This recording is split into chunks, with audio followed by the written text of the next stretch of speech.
You all so much for being here tonight. My name is Dylan Corsair. In high school, I was lucky enough to be part of an extremely close group of friends that made the small and relatively unremarkable town of Tenafly my favorite place in the world. The last time my friends and I said goodbye to each other, we never thought it could be the last time we'd all be there to say it. Idan Alexander, or Dude, as we sometimes called him, is one of my closest friends from high school. He's generally a cool and collected guy, but around friends, he's energetic, charismatic, and hilarious, always having a good story to tell. He made sure plans followed through and could turn a late-night drive to Dairy Queen into a memorable adventure to the tune of 90s rock or underground EDM. He's an incredibly loyal friend who has your back at any moment. He would keep it real with you while still taking every opportunity to hype you up. While the rest of my friends and I applied for college, Idan made the brave decision to join the Israeli army and protect the family and country he loved so much. On October 7th was one of the most terrifying days for many of us. Time seemed to stand still as our phones became flooded with chaotic videos and reports of Hamas's invasion. I vividly remember the horrific footage of Hamas gleefully butchering, torturing, and abusing those they came across. I instantly called my friends in Israel, Amit and Idan, to make sure they were safe, and Idan did not answer. I knew he was in the military, so I assumed that he was just preoccupied. But as hours passed without even a text response from him, my friends and I began to worry. On a frantic FaceTime call, we contacted everyone we could to learn of Idan's whereabouts. We discovered that Idan was stationed by Israel's southern border, and that his base was one of the first to be attacked. Names of soldiers in his battalion trickled in through the list of those confirmed dead.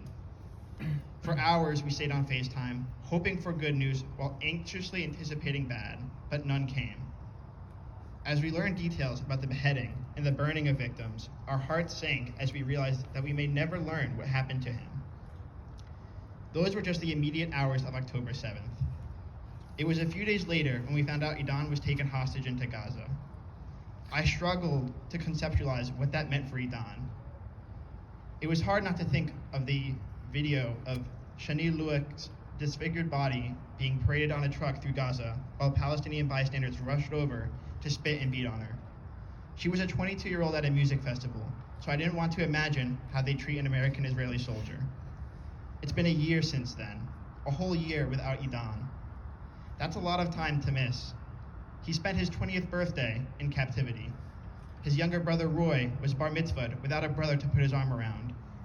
His younger sister Mika graduated high school without her brother to hug.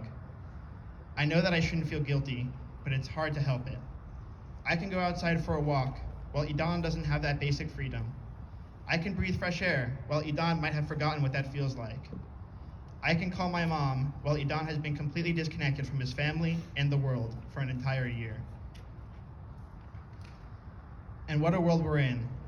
Less than 2 weeks after October 7th, I took a trip to Chicago where trucks passed by waving Hamas flags. I've had friends leave me because of my advocacy for Idan's life. I've had a TA curse me out in class for wearing this hostage chain. From universities to cities, protesters chant for Israel's destruction. Idan's life has been disregarded and disgraced by so many, so quickly, and for so long. Even on this one-year anniversary of October 7th, pro-Palestinian protesters amassed outside of the vigil in New York City where Idan's mom spoke.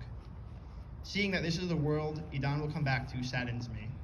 But the conversations with compassionate friends, dinners with WashU's Jewish community, and events like these remind me that there are communities that love Idan more than anyone can hate.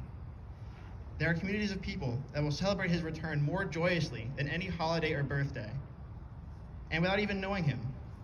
It's community from my friends at home to everyone here tonight that keeps my hope and optimism alive. From the bottom of my heart, thank you all for being here tonight and for supporting the lives of the hostages this last year. It means more than you could possibly realize. Bring them home now.